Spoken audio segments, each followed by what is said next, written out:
Getting too many notifications from a Discord group, whether it's an active chat or just unnecessary pings, I'll show you how to mute a Discord group so you can stay focused without leaving it.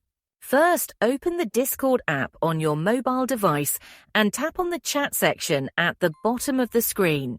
Next, select the group you want to mute. Once inside the chat, tap on the group name at the top of the screen to open the group settings. Now, scroll down and look for the mute option. Tap on it, and you'll see different time durations to mute the group. You can choose to mute it for 15 minutes, 1 hour, 8 hours, or 24 hours.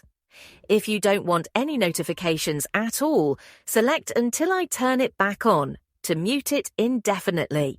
Once you select your preferred duration, notifications from this group will be silenced. You'll still be able to check messages anytime, but you won't get notified unless you manually unmute the group. No more distractions, but you can still stay connected whenever you want.